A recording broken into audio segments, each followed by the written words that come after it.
शर्मा और आज हम बात करेंगे फ़ॉरेन लैंग्वेज के बारे में कि हम फ़ॉरेन लैंग्वेज में अपना करियर कैसे बना सकते हैं। तो एक फ़ॉरेन लैंग्वेज में हम अपना करियर बहुत सारी अपॉर्चुनिटी होती हैं जो हम ले सकते हैं।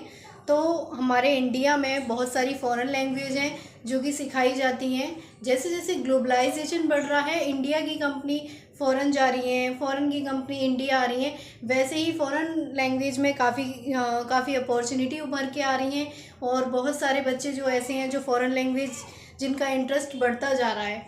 तो हमारे इंडिया में बहुत सारी फ़ॉरेन लैंग्वेज हैं, Chinese, Spanish, French, Italian, Korean. तो ये लैंग्वेज जिनसे हम अपना करियर काफ़ी अच्छे से बना सकते हैं और इनकी काफ़ी डिमांड जो कि हमारी इंडिया में है।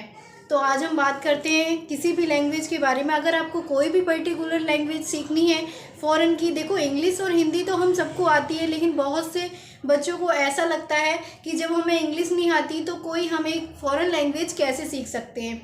तो गाइज़, इस बात का आप स्ट्रेस बिल्कुल भी मत लेना। अगर आपको ये इसका कोई रिलेशन नहीं होता कि अगर आपको कोई फ़ॉरेन लैंग्वेज सीखनी है तो आपको इंग्लिश आना या इंग्लिश में बिल्कुल ही एक कॉन्फिडेंट होना बहुत ज़रूरी है। ऐसा कोई ज़रूरी नहीं है। आपको किसी भी लैंग्वेज को सीखने के लिए आपको पर्टिकुलर उस पर ध्यान देना बहुत ज़रूरी होता है। इसके लिए ये ज़रूरी नहीं है कि आपको इंग्लिश में अच्छा होना बहुत ही इम्पॉर्टेंट है। तो हमें किसी भी लैंग्वेज को सीखने के लिए सबसे हमें उस लैंग्वेज को चूज़ करना पड़ेगा और हमें ये ध्यान रखना होगा कि हमें वही लैंग्वेज सीखनी है जो कि हमारे मन को अच्छी लग रही है और हम चाहते हैं उस चीज़ को सीखना। तो हमें सबसे पहले अपने माइंड में ये बात सेट करनी होगी कि हमें ये लैंग्वेज सीखनी है।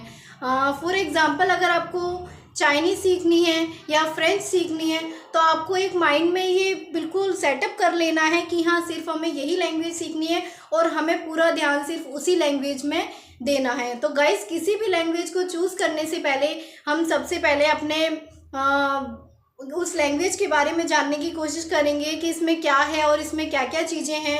और इसके लिए हम ग्लोबलाइजेशन को देखेंगे कि हमारे इंडिया के साथ उसके कैसे रिलेशन है, काफ़ी अच्छा चल रहा है, उसका वहाँ पे बिज़नेस अच्छा चल रहा है। तो हम इन चीज़ों पे ध्यान करेंगे सबसे पहले कि चीज़ें अच्छी चल रही हैं या नहीं, तभी हमारे लिए उस लैंग्वेज की जो अपॉर्चुनिटी है वो हमें ज़्यादा मिल सकती हैं। तो सबसे पहले हम ये ध्यान देंगे। और नेक्स्ट बात आती है हमारी कि किसी भी लैंग्वेज को सीखने के लिए सबसे पहले ज़रूरी नहीं है कि हमें ऑफलाइन क्लास लेनी है। ऑनलाइन बहुत सारे ऑनलाइन कोर्सेज़ भी हैं जो कि आप ऑनलाइन सीख सकते हो। ऑफलाइन भी क्लासेस होती हैं जो कि हम ऑफलाइन जाकर भी क्लास ले सकते हैं, लेकिन सबसे बेटर ऑप्शन यही होता है कि आपको ऑफलाइन क्लास लेनी चाहिए, क्योंकि टीचर के साथ जो इंटरेक्शन होता है, बच्चों के साथ जो इंटरेक्शन होता है वो बहुत ज़रूरी होता है एक लैंग्वेज को सीखने के लिए।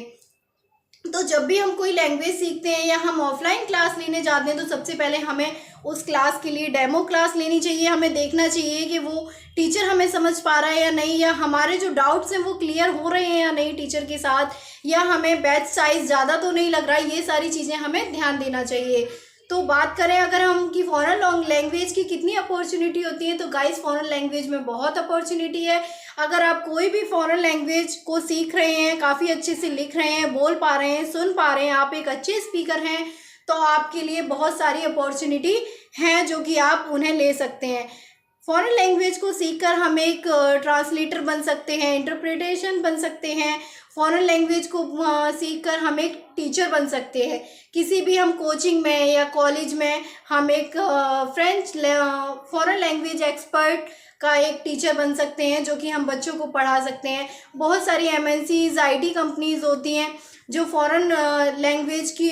जिन्हें फ़ॉरेन लैंग्वेज कैंडिडेट की या बहुत सारे एम्प्लॉय की काफ़ी ज़रूरत होती है, क्योंकि उन्हें इंडिया में भी काफ़ी ऐसी फ़ॉरेन कंपनीज़ हैं जो कि उन्हें काफ़ी नीड है फ़ॉरेन लैंग्वेज कैंडिडेट की। तो हम वहाँ ज्वाइन कर सकते हैं, बीपीओ सेक्टर ज्वाइन कर सकते हैं, वॉइस प्रोसेस है, कॉलिंग प्रोसेस है। तो ऐसी बहुत सारी चीज़ें हैं जहाँ हम ज्वाइन कर सकते हैं। और फ़ॉरेन लैंग्वेज में बहुत सारी बहुत ही मैक्सिमम सैलरी होती है, 3 to 5 लाख स्टार्टिंग सैलरी होती है हमारी, और इस लैंग्वेज से हम काफ़ी अच्छा कमा सकते हैं। लेकिन गाइज, ये आप तभी कर सकती हैं जब आपके पास एक वैलिड स्पीकिंग हो, वैलिड रीडिंग हो, एक अच्छी आपके पास एक ग्रोथ हो, जो कि आप एक अच्छे स्पीकर हो या आप लिसनर हो।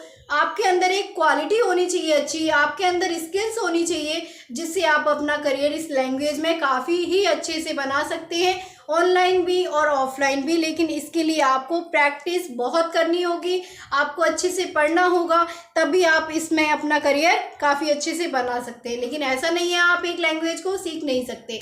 गाइस, किसी भी लैंग्वेज को सीखने के लिए दूसरी लैंग्वेज का ज़रूरत नहीं होता है।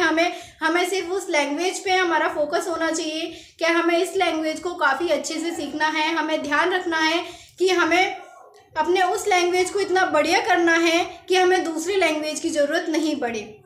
एक फॉरेन लैंग्वेज का सबसे सीखने का बेटर ऑप्शन होता है कि हम जॉब भी कर सकते हैं, क्योंकि इंग्लिश और हिंदी में तो बहुत सारी जॉब होती है और इनमें हमारे लिए इतनी सैलरी नहीं मिलती जितनी एक फॉरेन लैंग्वेज एम्प्लॉय को मिलती है।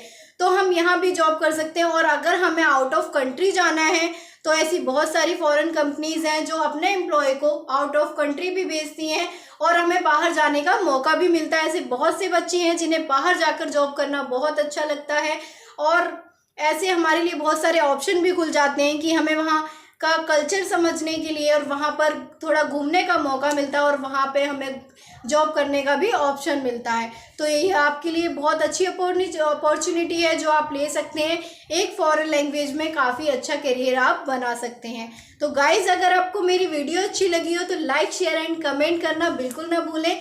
मैं मिनी शर्मा मिलूँगी आपसे अपनी नेक्स्ट क्लास में। तब तक के लिए बाय बाय, टेक केयर।